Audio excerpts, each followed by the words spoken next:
तो नमस्कार साथियों, आधुनिक भारत का चैप्टर है आपका 7, ब्रिटिश शासन का भारत पर आर्थिक प्रभाव। प्रश्न नंबर है आपका 367। निम्नलिखित में से कौन दादा भाई नौरोजी के उत्सारण सिद्धांत, जिसको क्या बोला गया है, धन निकासी का सिद्धांत बोला गया है, ड्रेन थ्योरी में विश्वास नहीं करता था? आर.सी. दत्त, बाल गंगाधर तिलक, एम.जी. रानडे, सर सैयद अहमद खान।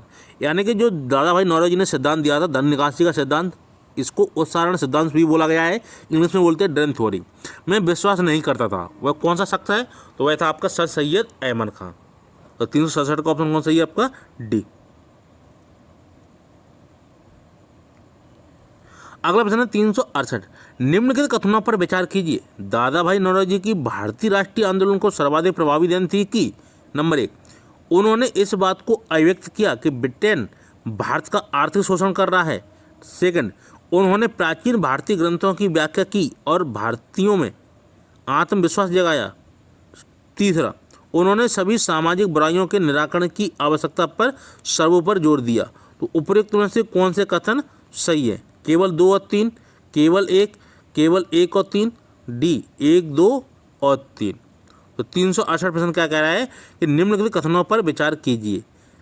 दादा भाई नौरोजी की भारतीय राष्ट्रीय आंदोलन को सर्वाधिक प्रभावी देन थी कि कौन सी देन थी, वह आपको इसमें से बताना है। पहला ऑप्शन क्या है कि इन्होंने इस बात को अभिव्यक्त किया कि ब्रिटेन भारत का आर्थिक शोषण कर रहा है। ये बात आपकी सही है। किसने कहा? दादा भाई नौरोजी ने। सेकंड क्या है? उन्होंने प्राचीन भारतीय ग्रंथों की व्याख्या की और भारतीयों में आत्मविश्वास जगाया। क्या ये बात सही है? नहीं। तीसरा क्या है? उन्होंने सभी सामाजिक बुराइयों के निराकरण की आवश्यकता पर सर्वोपरि जोर दिया। तो ये आपके 2 तो 3 तो सही है ही नहीं, पहला ही आपका सही है कि उन्होंने इस बात को अभिव्यक्त किया कि ब्रिटेन भारत का आर्थिक शोषण कर रहा है। तो 368 का आपका ऑप्शन कौन सा ही होगा? केवल फर्स्ट किस में है? बी में।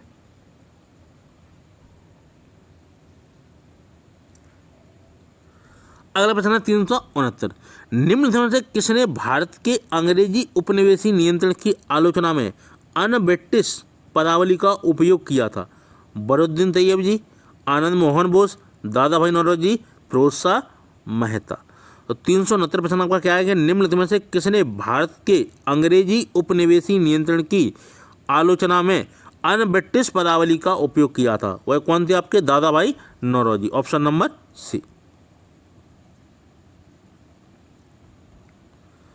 अगला प्रश्न, आर्थिक निष्कासन के सिद्धांत का प्रतिपादन किया? आर.सी. दत्त, सुरेंद्र नाथ बनर्जी, मदन मोहन मालवीय, दादा भाई नौरोजी। तो आर्थिक जो निष्कासन के सिद्धांत का प्रतिपादन ये किसने दिया था? तो कौन थे आपके? दादा भाई नौरोजी। Option number D. तो 317 का आपका ऑप्शन क्या सही होगा? दादा भाई नौरोजी। जिन्होंने कौन सिद्धांत दिया था? आर्थिक निष्कासन का सिद्धांत दिया था। अगला प्रश्न आपका 371।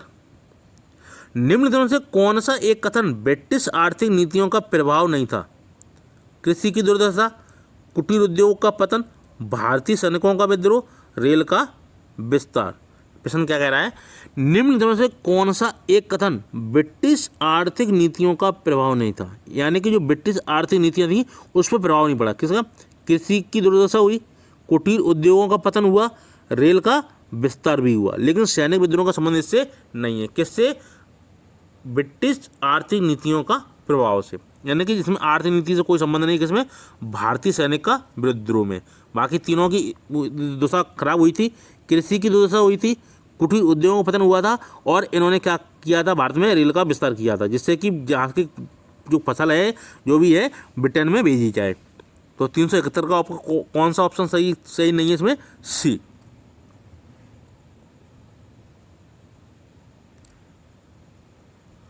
अगला प्रश्न आपका 372। अंग्रेजी राज्य के समय भारत के आर्थिक पतन के लिए निम्नलिखित में से कौन सा कारण सही नहीं है? ए, सामुद्रिक शक्ति के अभाव के कारण पार सामुद्रिक बाजार नहीं प्राप्त होना। बी, भारतीयों में योग्यता और तकनीकी कुशलता की कमी। सी, दुर्बल श्रेणी संगठन के कारण देसी उद्योगों का असुरक्षित रहना। डी, भारत में औद्योगिक उद्यमियों के वर्ग का नहीं होना। तो 372 प्रश्न का क्या कह रहा है कि अंग्रेजी राज के समय भारत के आर्थिक पतन के लिए निम्न में से कौन सा कारण सही नहीं है। यानी कि जो अंग्रेजी राज, जो अंग्रेजी ब्रिटिश शासन चल रहा था, तो भारत के जो आर्थिक पतन के जो कारण है उनमें से एक सही नहीं है। वह बताना इसमें कौन सा आपका सही नहीं है। पहला क्या है, सामुद्रिक शक्ति के अभाव के कारण पार सामुद्रिक बाजार नहीं प्राप्त होना। इससे तो कोई लेना देना है ही नहीं इसमें भारत का आर्थिक दोहन से। बी, भारतीयों में योग्यता और तकनीकी कुशलता की कमी थी। बिल्कुल सही बात है। दुर्बल श्रेणी संगठन के कारण देसी उद्योगों का असुरक्षित रहना, ये भी सही है। तीसरा, भारत में औद्योगिक उद्यमियों का बरक्का नहीं होना, ये भी सही है कि भारत में तब कोई बड़े औद्योगिक या उद्यमी नहीं थे, छोटे छोटे थे, कुटीर उद्योग थे। तो इसमें से आपका कौन सही नहीं है कि अंग्रेजी राज के समय भारत के आर्थिक पतन के लिए निम्न में से कौन सा कारण सही नहीं है। वह कारण नहीं है ऑप्शन नंबर इसमें ए, सामुद्रिक शक्ति के अभाव के कारण पार सामुद्रिक बाजार नहीं प्राप्त होना। इससे कोई लेना देना नहीं है, बाकी तीनों का इससे संबंध है।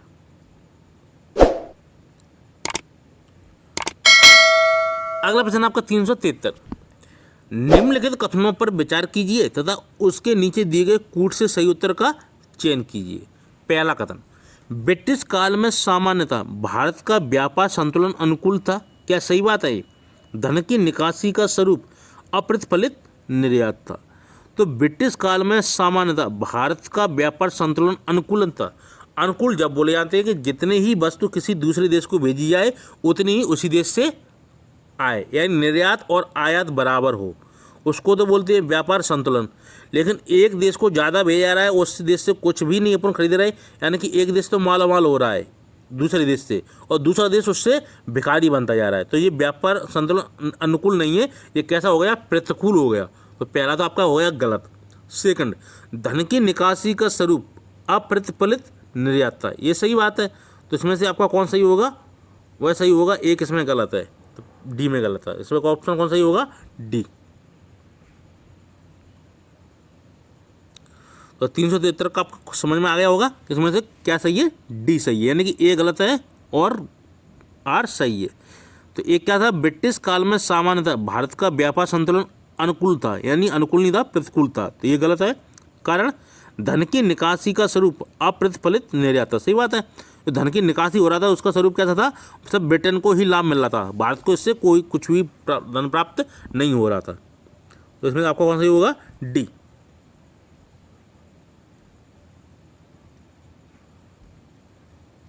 अगला प्रश्न 374, किसने ब्रिटिश उपनिवेशवाद को 3 क्रमिक चरणों यथा मुक्त व्यापार, वाणिज्यिक पूंजीवाद एवं वित्तीय साम्राज्यवाद के रूप में वर्गीकृत किया?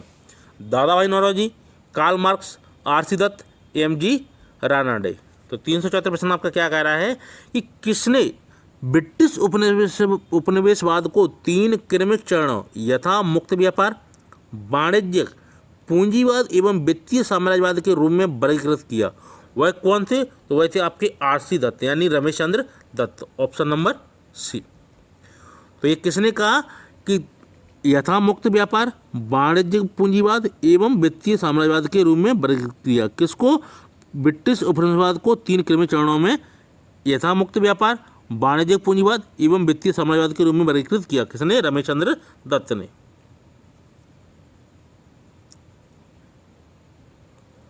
अगला प्रश्न, औपनिवेशिक भारत के आर्थिक इतिहास को किसने निम्न 4 चरणों में विभाजित किया था?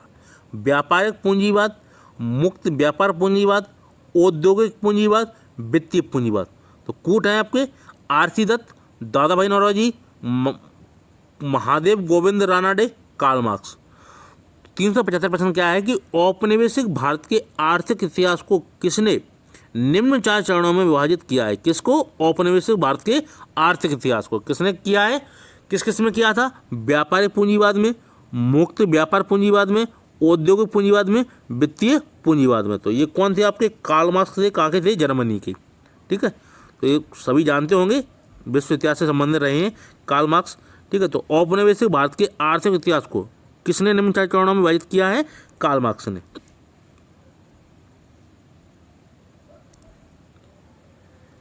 अगला प्रश्न आपका 376, भारत से इंग्लैंड के लिए धन का निष्कासन किसके बाद आरंभ हुआ?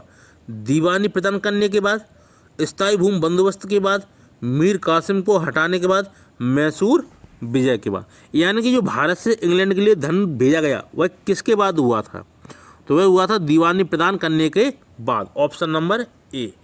यानी कि जब भारत में शुरुआत में 1757 से पहले जब ये विदेशी व्यापार करने के लिए भारत आते हैं तो 2 करोड़ की लागत पूंजी लेके ये आते हैं। तो इनका ब्रिटेन में काफ़ी विरोध हुआ कि सरकार इनको इतना पैसा क्यों दे रही है।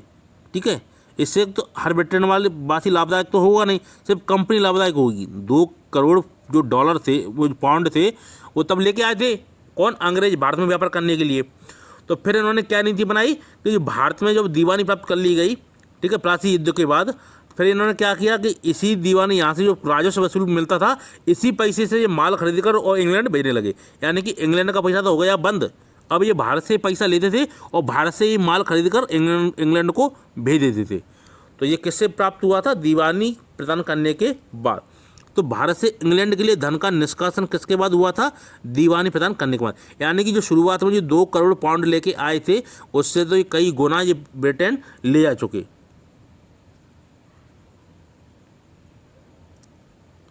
अगला प्रश्न, किसने यह विचार व्यक्त किया था कि भारत में ब्रिटिश आर्थिक नीति घिनौनी है? दादा भाई नौरोजी, बीजी तिलक, कार्ल मार्क्स, एडम स्मिथ। तो ये किसने कहा था कि भारत में जो ब्रिटिश आर्थिक नीति है ये घिनौनी है, ये काफ़ी घृणितजनक है? किसने कहा था? कार्ल मार्क्स ने। कहाँ के थे? जर्मनी की, ऑप्शन नंबर सी।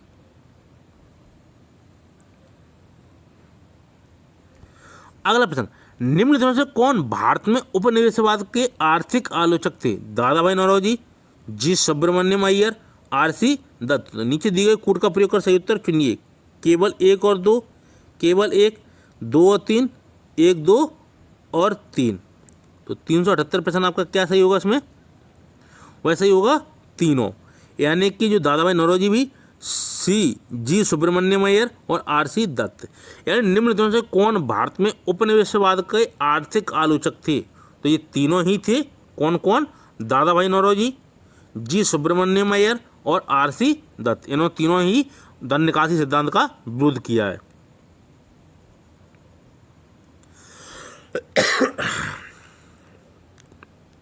अगला प्रश्न है 379, निम्न से कौन सा भारत में अंग्रेजी भू राजस्व नीति का परिणाम नहीं था? किसानों पर बढ़ता हुआ ऋण भार, किसानों की बढ़ती हुई गरीबी, जमींदार का विस्तार, हस्तशिल्प उद्योगों का नाश। तो निम्न से कौन सा भारत में अंग्रेजी भू राजस्व नीति का परिणाम नहीं था? वह कौन सा था? वह था हस्तशिल्प उद्योगों का नाश। तो निम्न से कौन भारत में अंग्रेजी भू राजस्व नीति का परिणाम नहीं था? तो हस्तशिल्प उद्योग का नाश इससे तो कोई संबंध नहीं है भू राजस्व नीति से। किसानों पर बढ़ता हुआ ऋण भार पड़ा, किसानों की बढ़ती हुई गरीबी और जमींदारी का विस्तार, ये किससे संबंधित है? अंग्रेजी भू राजस्व नीति से। कौन कौन से प्रभावित हुए कारण? किसानों पर बढ़ता हुआ ऋण भार, किसानों की बढ़ती हुई गरीबी और जमींदारों का विस्तार। इससे हस्तशिल्प उद्योगों का नाश होना कोई संबंध नहीं है। किससे? अंग्रेजों की भू राजस्व नीति से। अगर अंग्रेजों की आर्थिक नीति का परिणाम क्या हुआ? भारतीय कुटीर उद्योग को हानि हुई, विदेशी आर्थिक शक्तियों ने भारतीय कृषि पर प्रभाव डाला, भारतीय व्यापार के स्वरूप में बदलाव आया। सभी कथन सही है। तो अंग्रेजों की आर्थिक नीति का परिणाम हुआ, वह क्या हुआ? तो वह हुआ था आपका ऑप्शन नंबर डी, यानी कि सभी कथन सही है। पहला क्या है? भारतीय कुटीर उद्योग को हानि हुई, विदेशी आर्थिक शक्तियों ने भारतीय कृषि पर प्रभाव डाला, सही बात है। भारतीय व्यापार के स्वरूप में बदलाव आया। तो अंग्रेजों की आर्थिक नीति के क्या परिणाम हुए थे? वो तीनों ही परिणाम सामने निकल के आते हैं।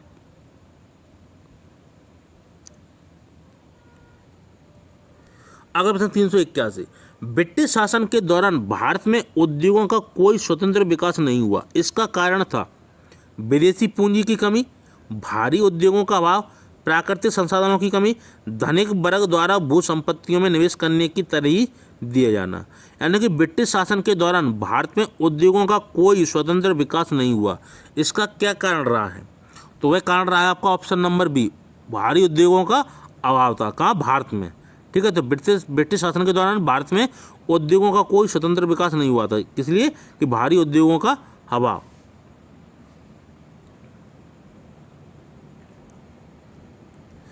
अगला प्रश्न, भारतीय दुर्भिक्ष संहिता 1883 का निर्माण निम्न में से किस आयोग द्वारा किया गया था? हार्टोग आयोग, हंटर आयोग, स्ट्रेची आयोग, इंडिको आयोग। तो भारतीय दुर्भिक्ष संहिता 1883 का निर्माण किस आयोग द्वारा किया गया था? तो वह आयोग आपको कौन सा था? वह था आपका स्ट्रेची आयोग। ठीक है, तो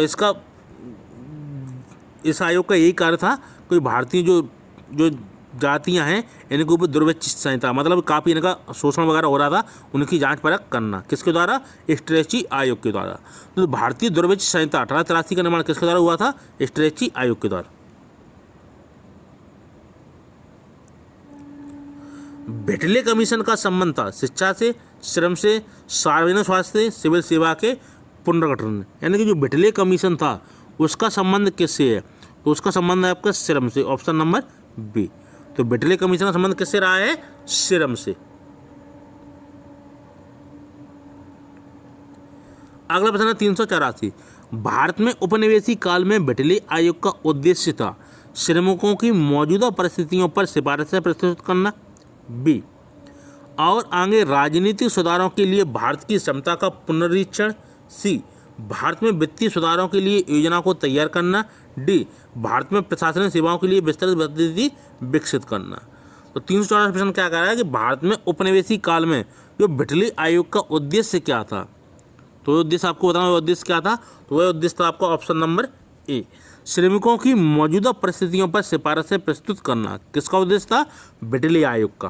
क्या उद्देश्य था? श्रमिकों की मौजूदा परिस्थितियों पर सिफारिशें प्रस्तुत करना। बाकी तीनों कथन गलत हैं कि और आगे राजनीतिक सुधारों के लिए भारत की क्षमता का पुनरीक्षण, ये कोई इसका उद्देश्य नहीं था। भारत में वित्तीय सुधारों के लिए योजना को तैयार करना, ये भी नहीं था इसका उद्देश्य। भारत में प्रशासनिक सेवाओं के लिए विस्तृत पद्धति विकसित करना, इसका उद्देश्य ये भी नहीं था। इसका उद्देश्य सिर्फ क्या था बेटले कमीशन का? श्रमिकों की मौजूदा परिस्थितियों पर सिफारिशें प्रस्तुत करना। अगला प्रश्न, भारत में आर्थिक इतिहास पर पहली प्रसिद्ध पुस्तक का लेखक कौन था? एनी बेसेंट, दादा भाई नौरोजी, सुरेंद्रनाथ बनर्जी, रमेश चंद्र दत्त। यानी कि भारत के आर्थिक इतिहास पर पहली प्रसिद्ध पुस्तक के लेखक कौन थे? वह थे Ramesh Chandra Dutt, option number D. तो 385 का ऑप्शन कौन सा ही होगा आपका? डी। अगला प्रश्न आपका 386। 1881 ईस्वी का प्रथम फैक्ट्री अधिनियम मुख्यतः किससे संबंधित था? बाल मजदूर, वयस्क पुरुष मजदूर, स्त्री मजदूर, दुर्घटना की स्थिति में मजदूरों की क्षतिपूर्ति। तो जो 1881 में प्रथम फैक्ट्री अधिनियम बना था वह किससे संबंधित था? तो वह था बाल मजदूरों से। यानी कि इनके लिए सुधार लागू किया जाए बाल मजदूरों के लिए। इससे पहले क्या है, बाल मजदूर फैक्ट्रियों में लगाए जाते थे और उनसे काफ़ी काम लिया जाता था। लेकिन जो 1881 ईस्वी में प्रथम फैक्ट्री अधिनियम बना उस किससे संबंधित था? बाल मजदूर से। यानी कि इसके लिए इसने फिर नियम बनाए बाल मजदूरों के लिए। अगला प्रश्न है 387। 1881 का फैक्ट्री एक्ट निम्नांकित दृष्टि से पारित किया गया था। श्रमिकों को मजदूर संघ बनाने की अनुमति देना, किसी भी फैक्ट्री में 7 वर्ष से कम आय के बच्चों के नियोजन पर रोक लगाना, औद्योगिक श्रमिकों की मजदूरी नियत करना, महिला कर्मियों के काम के घंटों को कम करना। तो 387 प्रश्न क्या है कि 1881 का जो फैक्ट्री एक्ट निम्नांकित दृष्टि से पारित किया गया था उसका क्या क्या उद्देश्य था? तो उसका उद्देश्य था ऑप्शन नंबर बी, यानी कि किसी भी फैक्ट्री में 7 वर्ष से कम आय के बच्चों से काम नहीं लिया जाएगा। यानी कि इससे पहले छोटे बच्चे थे 7 वर्ष से पहले भी, तो उनसे काम लिया जाता था। लेकिन जब 1881 फैक्ट्री अधिनियम पारित हुआ तब इन पर रोक लगा दी गई कि अब 7 वर्ष से कोई छोटा बालक फैक्ट्री में कार्य नहीं करेगा। तो कौन सा ऑप्शन है इसका? बी।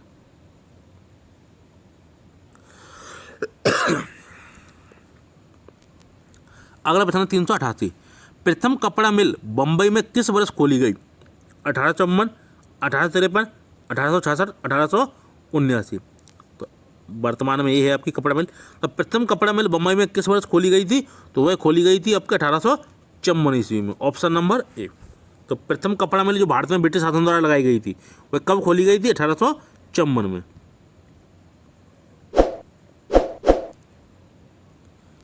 अगला प्रश्न 389। भारत के हथकरघा उद्योग पर अंग्रेजों द्वारा पहला गंभीर प्रहार क्या था? बुनकरों का निर्देशित मूल्य पर अपनी वस्तु बेचने के लिए बाध्य होना, कार्गों पर शुल्क लगाया जाना, कच्चे कपास के निर्यात के कारण कपास की कमी होना, नील और अफीम जैसी नकदी फसलों का कपास उत्पादन क्षेत्र में प्रविष्ट होना। तो 389 प्रश्न क्या कह रहा है कि भारत के हथकरघा उद्योग पर अंग्रेजों द्वारा पहला गंभीर प्रहार क्या था। तो मैं बता रहा हूँ उसमें कौन सा पहला गंभीर प्रहार था, वह था बी, ए, बुनकरों का निर्देशित मूल्य पर अपनी वस्तु बेचने के लिए बाध्य करना। यानी कि जो कच्चा माल बुनकर लेते थे और जो बनाते थे उनसे एक निश्चित मात्रा में ये इतने पैसे देते थे, यानी उससे ज़्यादा पैसा ये नहीं देते थे और उनसे बोलते थे आपको इतने ही दाम पर माल अपना बेचना है।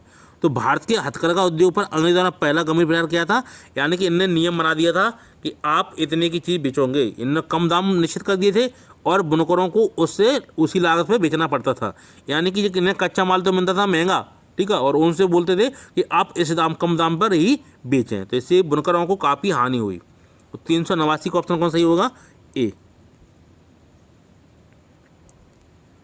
अगला प्रश्न 390, 18वीं सदी में बंगाल में वस्त्र उद्योग के पतन के लिए उत्तरदायी कारण था कच्चे माल की अनुपलब्धता, उत्पादन की गुणवत्ता में कमी, ब्रिटेन को निर्यात करने वाले माल पर उच्च टटकर, कारीगरों की अनुपलब्धता। तो 390 प्रश्न आपका क्या कह रहा है कि 18वीं सदी में बंगाल में वस्त्र उद्योग के पतन के लिए उत्तरदायी कारण क्या था। तो बताना आपको कौन सा कारण रहा है कि वस्त्र उद्योग का पतन के लिए। तो वह रहा है आपको ऑप्शन नंबर सी, ब्रिटेन को निर्यात करने वाले माल पर उच्च कर, यानी कि जो ब्रिटेन को जो निर्यात करते थे माल बाहर से बना के, उस पर उन्होंने क्या कहते हैं काफ़ी कर लेने लगे। इसलिए क्या हुआ कि भारत का माल वहाँ पे महंगा पड़ने लगा ब्रिटेन में, और ब्रिटेन वासियों का माल सस्ता हो गया, इसलिए वो क्या वहीं के वस्त्र उद्योग वस्त्र खरीदने लगे ब्रिटेन वासी, इसलिए वो भारत से फिर कम वस्त्र खरीदने लगे। यानी यहाँ से कच्चा माल तो वो ले लेते थे, उस पर काफ़ी कम मात्रा में कर लेते थे, लेकिन यहाँ से जो माल बन के जाता था उस पर क्या करते थे कि काफ़ी कर लेते थे, ठीक है। तो इससे यहाँ का माल ब्रिटेन में जाके काफ़ी महंगा पड़ता था और ब्रिटेनवासी इससे दूर रहते थे, यानी कम खरीदारी करते थे। फिर वो अपने ही माल को खरीदने लगे ब्रिटेनवासी, जो उनकी फैक्ट्रियों द्वारा माल बनाया जाता था। तो 18वीं सदी में बंगाल में वस्त्र उद्योग के पतन के लिए उत्तरदायी कारण क्या था कि ब्रिटेन को निर्यात करने वाले माल पर उच्च कर। अगला प्रश्न आपका 391, बंगाल में 1757 से 1780 के बीच अंग्रेजों द्वारा किया गया संपत्ति का पलायन था 180 million pound, 80 million pound, 280 million pound, 380 million pound. और 391 प्रश्न क्या है कि बंगाल में 1757 से 1780 के बीच अंग्रेजों द्वारा किया गया संपत्ति का पलायन, यानी कि जो भारत से संपत्ति इन्होंने भेजी, कितनी भेजी थी, वह भेजी थी आपके option number B 80 million pound, यानी कि इन्होंने मात्र 1757 से 1780 के बीच में इतने ही कम समय में इन्होंने 80 मिलियन पाउंड भारत से भेज दिया, कहाँ, ब्रिटेन के लिए। इससे पहले ये कितने लेके आए थे, 2 करोड़ पाउंड लेके आए थे भारत में व्यापार करने के लिए। फिर इन्होंने जब 1757 प्लासी का युद्ध होता है, इसे दीवानी इन्हें मिल जाती है, फिर ये इतना कर वसूल करते हैं और 80 मिलियन पाउंड ब्रिटेन को भेज देते हैं।